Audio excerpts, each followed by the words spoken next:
KTO Radio présente À haute voix, la lecture intégrale des œuvres spirituelles majeures. Aujourd'hui, les Confessions de saint Augustin.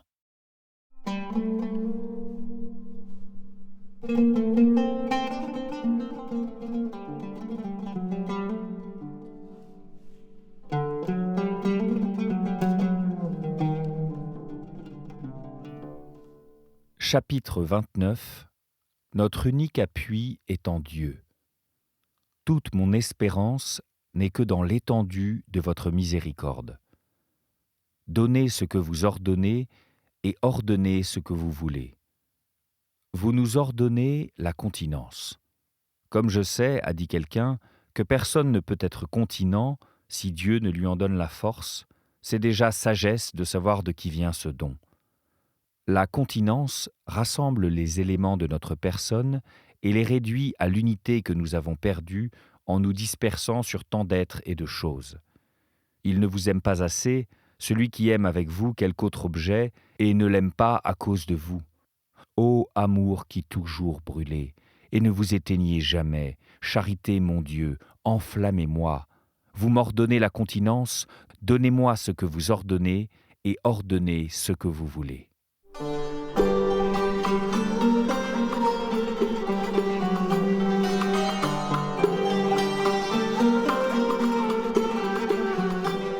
Chapitre 30. La concupiscence de la chair, la volupté. Vous me commandez assurément de réprimer la concupiscence de la chair, la concupiscence des yeux et l'ambition du siècle. Vous avez défendu les unions illégitimes et quant au mariage, bien que vous l'ayez permis, vous avez enseigné qu'il existe un état qui lui est préférable. Et avec votre grâce, j'ai opté pour cet état avant même de devenir le dispensateur de votre sacrement. Mais elles vivent encore dans ma mémoire, dont j'ai longuement traité, les images de ces voluptés. Mes habitudes de jadis les y ont gravées. Elles s'offrent à moi, sans force à l'état de veille, mais dans le sommeil, elles m'imposent non seulement le plaisir, mais le consentement au plaisir et l'illusion de la chose même.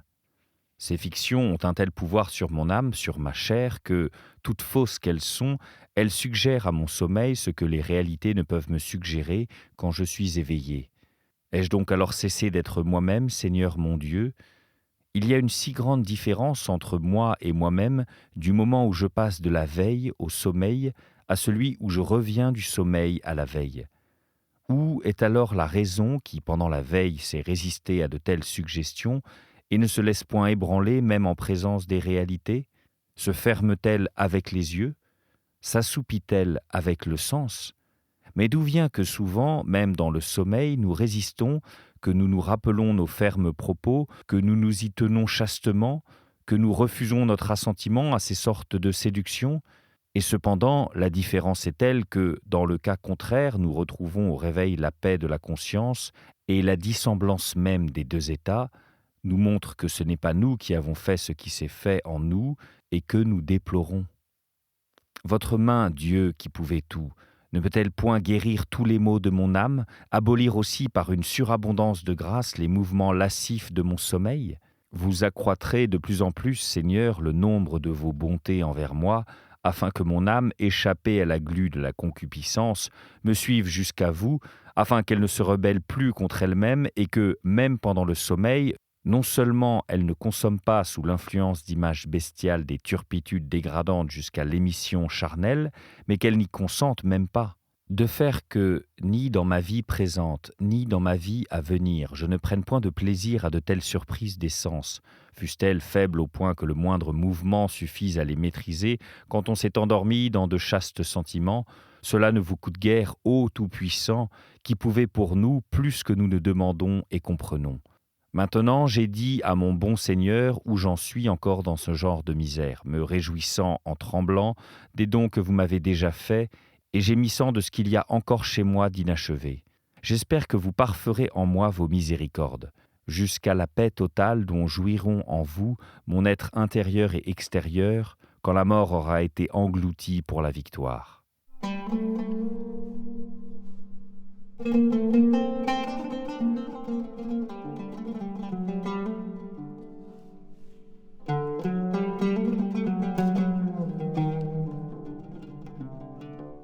Chapitre 31.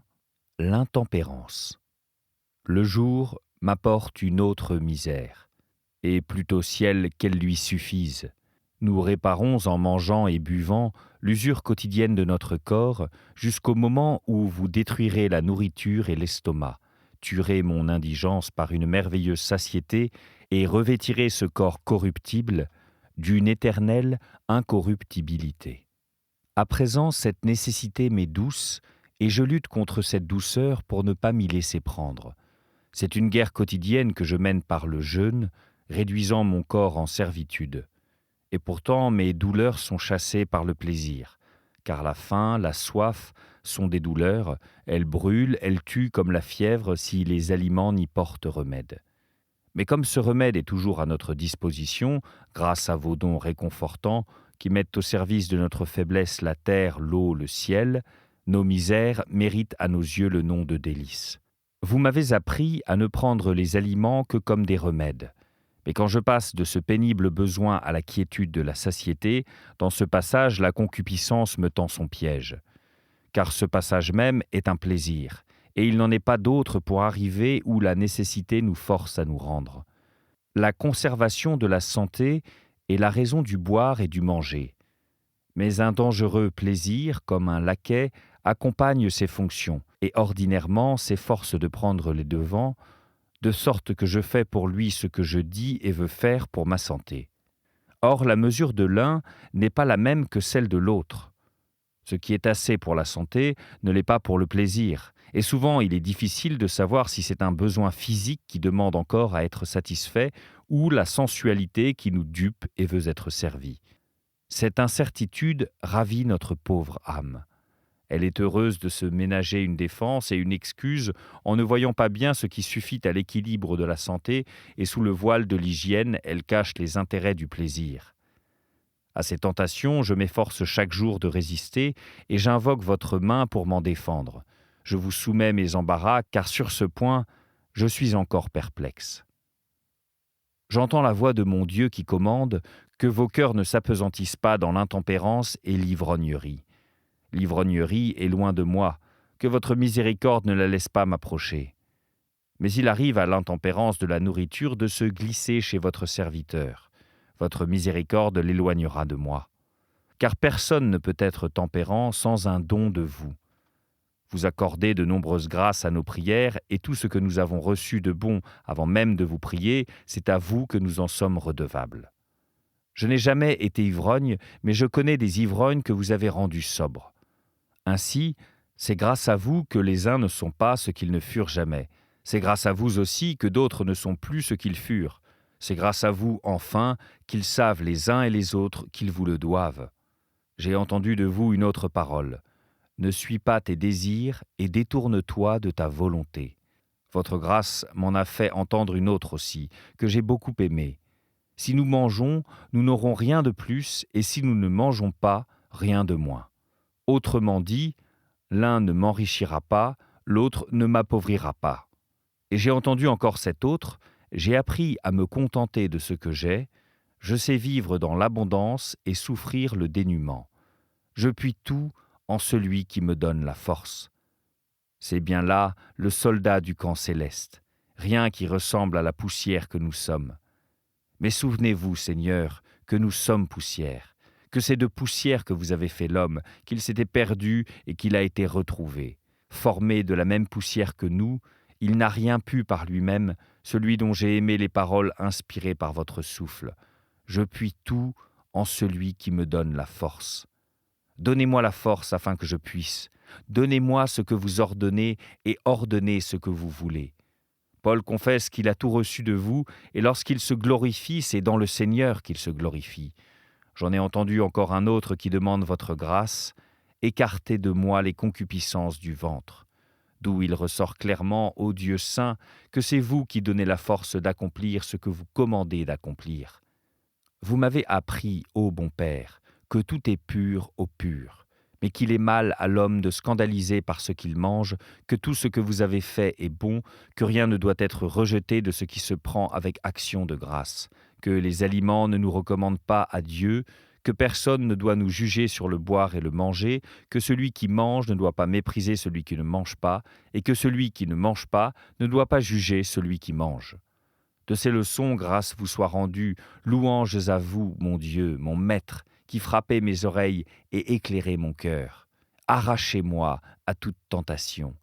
Ce n'est pas l'impureté des nourritures que je crains, c'est l'impureté de la convoitise. Je sais que Noé eut permission de manger toutes sortes de chairs comestibles, qu'Élie répara ses forces en mangeant de la viande, que Jean-Baptiste, cet ascète admirable, ne fut pas souillé par les bêtes, des sauterelles dont il se nourrissait, et je sais qu'au contraire, Ésaü fut abusé par une folle envie de lentilles, que David se reprocha lui-même d'avoir désiré de l'eau, que notre roi fut soumis à la tentation non de la viande, mais du pain. Aussi le peuple fut-il justement blâmé dans le désert, non pour avoir désiré de la viande, mais parce que ce désir le fit murmurer contre le Seigneur. Exposé à ces tentations, je lutte chaque jour contre la concupiscence du boire et du manger. Car ce n'est point chose que l'on décide une fois pour toutes de se retrancher et de ne plus toucher à l'avenir comme j'ai pu le faire pour la femme. C'est un frein qu'il faut mettre à son palais pour tantôt le relâcher, tantôt le resserrer. Oh, quel est celui, Seigneur, qui ne se laisse emporter un peu au-delà des bornes de la nécessité. S'il en est un, il est grand, qu'il magnifie votre nom. Pour moi, je ne suis pas cet homme, car je suis un pécheur. Cependant, moi aussi, je magnifie votre nom, et il intercède auprès de vous pour mes péchés, celui qui a vaincu le siècle. Il me compte parmi les membres infirmes de son corps, parce que vos yeux ont vu ses imperfections, et que tous seront inscrits dans votre livre.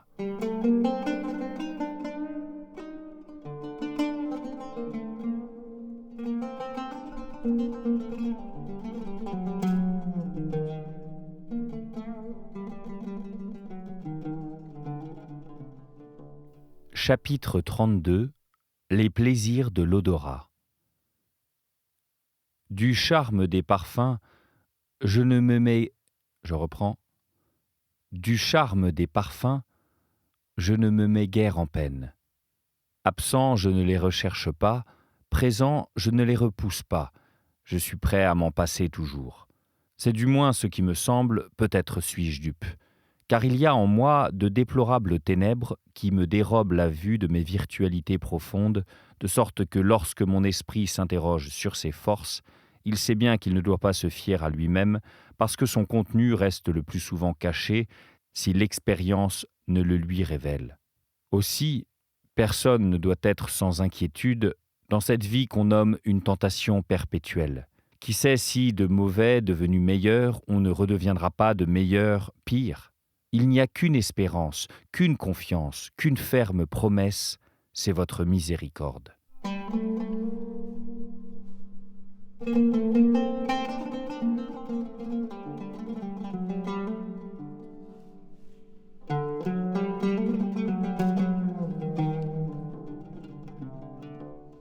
Chapitre 33 « Les plaisirs de Louis » Les plaisirs de Louis m'avaient enveloppé et subjugué plus tenacement, mais vous m'avez délié et libéré. Je me plais maintenant encore, je l'avoue, au chant qu'animent vos paroles lorsqu'ils sont exécutés par une voix agréable et savante, sans toutefois me laisser lier par eux et tout en gardant la liberté de me lever quand je le veux. Pour être admis en moi avec les pensées mêmes qui les vivifient, ils cherchent dans mon cœur une place digne d'eux, mais j'ai peine à leur en trouver une qui leur convienne. Parfois, je crois leur accorder plus d'honneur que je ne devrais. Je me rends compte que ces paroles saintes, accompagnées de chants, m'enflamment d'une pitié plus religieuse et plus ardente que si elles n'étaient sans cet accompagnement. C'est que toutes les émotions de notre âme ont, selon leur caractère divers, leur mode d'expression propre dans la voix et le chant qui, par je ne sais quelle mystérieuse affinité, les stimule. Mais le plaisir des sens, par quoi il ne faut pas laisser énerver l'âme, me trompe souvent. La sensation ne s'en tient pas à accompagner la raison en la suivant modestement, mais elle qui tient de la raison tous ses titres à être admise, cherche à la précéder et à la conduire. C'est en cela que je pêche à mon insu, j'en prends conscience après coup. D'autres fois, je me défie exagérément de ce piège et je m'égare par trop de sévérité. C'est au point qu'en ces moments, je voudrais à tout prix éloigner de mes oreilles et de celles de l'Église même la mélodie de ces suaves cantilènes qui servent d'habituel accompagnement aux psaumes de David. Alors je crois plus sûr la pratique qui fut celle d'Athanase, l'évêque d'Alexandrie. Je me souviens d'avoir souvent entendu dire qu'il les faisait réciter avec de si faibles modulations de voix que c'était plutôt une déclamation qu'un chant. Cependant, lorsque je me rappelle les larmes que je versais en écoutant les chants de votre Église au premier jour de ma conversion, et que maintenant encore ce n'est pas à vrai dire le chant qui m'émeut, mais les paroles chantées, lorsqu'elles le sont par une voix pure avec des modulations appropriées, je reconnais de nouveau la grande utilité de cette institution.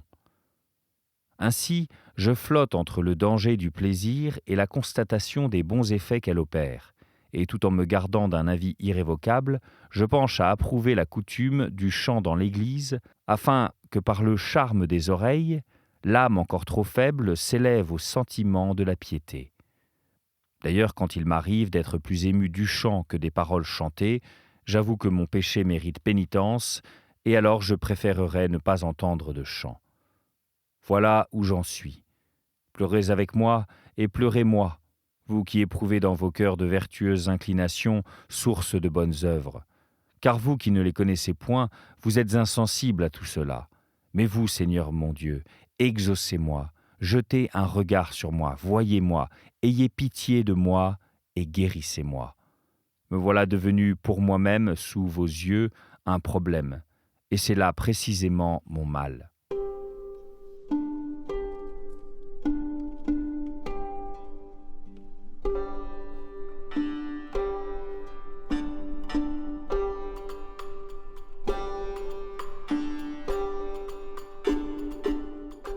Chapitre 34 « La concupiscence des yeux ». Reste le plaisir de ces yeux charnels. La confession que je vais faire, je voudrais que les oreilles fraternelles et pieuses de votre temple l'écoutassent. J'en aurais terminé ainsi avec les tentations de la concupiscence de la chair, qui m'ébranlent encore en dépit de mes gémissements et de mon désir, d'être revêtu de ma demeure qui est au ciel. Mes yeux aiment les formes belles et variées, les couleurs éclatantes et agréables. Mais puisse-t-elle ne pas retenir mon âme ? Que seul la retienne le Dieu qui a créé ces choses excellentes. C'est lui mon bien, et non pas elle. Tout le jour, tandis que je veille, elle s'impose à moi sans me laisser de repos, ce repos que me laissent les voix mélodieuses et parfois tout ce qui existe quand règne le silence. La reine des couleurs elle-même, cette lumière dont tout ce que nous voyons est inondé, où que je sois pendant le jour, glisse vers moi de mille façons sa caresse, même lorsque je suis occupé à autre chose et n'y prends pas garde. Et elle s'insinue si fortement que, si elle nous est soudain enlevée, on la désire, on la recherche, et si son absence se prolonge, notre âme en est toute triste. Ô lumière que voyait Tobie quand, avec ses yeux d'aveugle, il montrait à son fils la route de la vie et l'y précédait du pied de la charité sans jamais s'égarer. Lumière que voyait Isaac quand, ses yeux charnels appesantis et voilés par la vieillesse, il mérita non de bénir ses enfants en les reconnaissant, mais de les reconnaître en les bénissant. Lumière que voyait Jacob quand, devenu lui aussi aveugle à cause de son grand âge, il éclaira des rayons de son cœur illuminé les générations du peuple futur, préfigurées par ses fils, et qu'à ses petits-enfants, les fils de Joseph, il imposa ses mains mystiquement croisées, non comme voulait les disposer leur père, qui voyait avec les yeux du dehors, mais suivant son propre discernement intérieur. Voilà la vraie lumière. Elle est une, et ne fait qu'un avec tous ceux qui la voient et qui l'aiment. Quant à cette lumière corporelle dont je parlais, par sa séduisante et dangereuse douceur, elle est un des agréments de la vie pour les aveugles amants du monde. Mais ceux qui savent vous en louer, Dieu créateur de l'univers, en font passer l'éclat dans des hymnes à votre gloire, au lieu de se laisser prendre par elle dans le sommeil de leur âme. C'est ainsi que je veux être. Je résiste aux séductions des yeux, de peur que mes pas qui cheminent dans votre voie ne s'y empêtrent, et j'élève vers vous des yeux invisibles, pour que vous délivriez mes pieds de leurs filets. Vous ne cessez de les en délivrer, car ils tombent souvent. Vous ne cessez de me délivrer, et moi je me laisse prendre presque à tout coup par les pièges partout semés, car vous ne dormirez ni ne sommeillerez, vous qui gardez Israël. Que d'adresse en nombre les hommes ont ajouté aux séductions des yeux, par la variété de leurs arts, leur industrie en fait de vêtements, de chaussures, de vases, de fabrication de tout genre, de peintures et d'autres représentations qui outrepassent de beaucoup l'usage nécessaire et modéré et l'expression pieuse. Ils s'attachent au dehors à ce que fait leur art et ils délaissent au-dedans d'eux celui qui les a faits, ils détruisent ce qu'il a fait en eux. Quant à moi, mon Dieu et ma gloire, là encore je trouve matière à vous dire un hymne et à offrir un sacrifice de louange à celui qui a sacrifié pour moi. Car les beautés qui, de l'âme de l'artiste, passent dans ses mains savantes, viennent de cette beauté qui est supérieure à nos âmes et pour qui soupire mon âme nuit et jour. Les ouvriers et les amateurs de beauté extérieure tirent de cette beauté souveraine la règle qui leur sert à les estimer, mais ils ne songent pas à en tirer une règle pour en faire un bon usage. Cependant, elle y est, mais ils ne la voient pas. S'ils la voyaient, ils ne passeraient pas outre, ils garderaient leur force pour vous, ils ne la disperseraient pas en d'énervantes délices. Moi-même qui formule et vois ces vérités, je laisse mes pas s'entraver à ces beautés, mais vous me dégagez de leurs pièges, Seigneur, vous m'en dégagez, car votre miséricorde est devant mes yeux. Je m'y laisse prendre misérablement, vous m'en dégagez miséricordieusement, tantôt sans m'en rien faire sentir, quand ma chute n'a pas été brutale, tantôt m'infligeant une souffrance lorsque je commençais à m'attacher.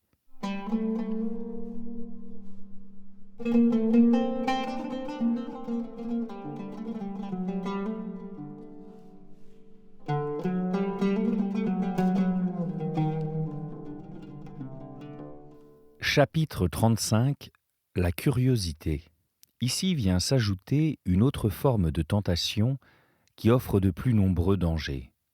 Outre la concupiscence de la chair, qui consiste dans la délectation voluptueuse de tous les sens, et dont l'esclavage perd ceux qui s'éloignent de vous, il y a dans l'âme une autre convoitise qui s'exerce par les mêmes sens charnels, mais tend moins à une satisfaction charnelle qu'à faire des expériences par le moyen de la chair. Vaine curiosité qui se couvre du nom de connaissance et de science. Comme elle est faite de l'appétit de connaître, et que, entre les sens, les yeux sont les principaux instruments de la connaissance, l'oracle divin l'a nommée la concupiscence des yeux. Voir, en effet, appartient en propre aux yeux, mais nous usons de ce mot, même s'il s'agit des autres sens, quand nous les appliquons à connaître. Nous ne disons pas « écoute comme ça brille », ni « sens comme ça luit », ni « goûte comme ça resplendit », ni « touche comme ça éclaire ». On dit « voir » pour exprimer toutes ces choses. Et même nous ne nous bornons pas à dire « vois quelle lumière ». Les yeux seuls peuvent nous donner cette sensation, mais nous disons encore « vois quel son », « vois quelle odeur »,« vois quelle saveur »,« vois quelle dureté ». C'est pourquoi toute expérience qui est l'œuvre des sens est nommée, comme je l'ai dit, concupiscence des yeux. Cette fonction de la vision, qui est essentiellement celle des yeux, les autres sens l'assument métaphoriquement quand ils cherchent à connaître quelque chose. D'après cela, on peut distinguer plus clairement le rôle du plaisir et celui de la curiosité dans l'action des sens.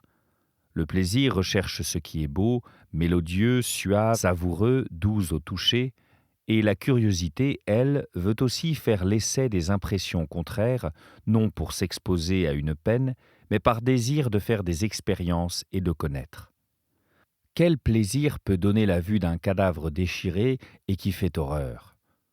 Pourtant, qu'il en gise un quelque part, on accourt pour s'attrister et pâlir d'émoi. On craint de le revoir en rêve, comme si quelqu'un nous avait contraint à le contempler pendant la veille, ou que le renom d'un bel objet à voir nous avait entraînés. Il en est de même des autres sens qu'il serait trop long de passer en revue. C'est cette maladie de la curiosité qui est à l'origine des exhibitions de monstres dans les spectacles. C'est elle qui nous conduit à scruter les secrets de la nature extérieure, dont la connaissance ne sert à rien et que les hommes ne désirent connaître que pour le plaisir de connaître. C'est elle encore qui, poursuivant la même fin, une science perverse, inspire les recherches de l'art magique. C'est elle aussi qui, dans la religion même, nous induit à tenter Dieu quand on lui demande des signes et des prodiges, non pour le salut d'une âme, mais pour la seule satisfaction de les connaître. Dans cette immense forêt pleine de pièges et de périls, voyez tout ce que j'ai coupé et de mon cœur élagué. Vous m'en avez donné la force, Dieu de mon salut. Et pourtant, quand oserais-je dire, dans le bourdonnement quotidien de ces 1000 tentations de tout genre qui cernent ma vie, quand oserais-je dire que rien de tout cela ne fixe mon attention, mes regards et ne captive ma vaine curiosité ? Déjà, sans doute, le théâtre a perdu pour moi son attrait. Je ne me soucie plus de connaître le cours des astres, mon âme n'a jamais interrogé les ombres, j'ai horreur de toute pratique sacrilège. Mais quelle machination invente l'ennemi pour me suggérer de vous demander quelque miracle à vous, Seigneur mon Dieu, à qui je dois les humbles et simples soins d'un serviteur. Je vous en conjure, par notre roi, par notre pure et chaste patrie Jérusalem, que la pensée d'y consentir qui est loin de moi se fasse toujours de plus en plus lointaine. Mais lorsque je vous prie pour le salut d'une âme, la fin que je me propose est bien différente. Vous m'accordez et vous m'accorderez de suivre volontiers votre volonté. Mais que de menues et méprisables bagatelles tentent chaque jour notre curiosité. Et qui pourrait énumérer nos chutes ? Que de fois, quand on nous raconte des balivernes, nous commençons par les souffrir pour ne point offenser la faiblesse d'autrui, et puis peu à peu nous y prêtons une attention complaisante. Je ne vais plus au cirque pour voir un chien courir après un lièvre, mais si par hasard je passe dans un champ où s'offre à moi cette vue, me voilà intéressé par la poursuite, distrait même peut-être d'une profonde pensée. Ce n'est pas au point de faire changer la route de ma monture, mais mon cœur est entraîné.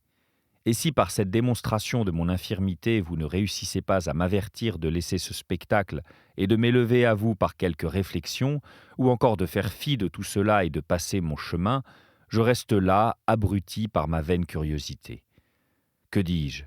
Je suis assis chez moi, un lézard attrape des mouches ou une araignée embarrasse dans sa toile les bêtes qui y tombent, il n'en faut souvent pas davantage pour me rendre attentif. Si petits que soient ces animaux, n'est-ce pas toujours la même chose ? J'en viens de là à votre louange, Créateur admirable, ordonnateur de l'univers, mais ce n'est pas à ces pensées que j'ai donné d'abord mon attention. Autre chose est de se relever bientôt, autre chose de ne point tomber. De telles chutes, ma vie est pleine. Et ma seule espérance est dans votre extrême miséricorde. Notre cœur se fait le réceptacle de semblables misères, il porte en lui une foule énorme de sottises, elles vont jusqu'à interrompre et troubler souvent nos prières, et tandis qu'en votre présence nous élevons la voix de notre cœur vers vos oreilles, ces pensées futiles se jettent sur nous, je ne sais d'où, et viennent traverser une action si importante. C'était À haute voix, une émission de KTO Radio. Aujourd'hui, les confessions de saint Augustin. Lecture, Fitzgerald Berton. Captation et réalisation, Gustave Schlicht et Thibaut Dagalier. Une émission disponible en podcast sur ktoradio.com ou sur l'application KTO Radio.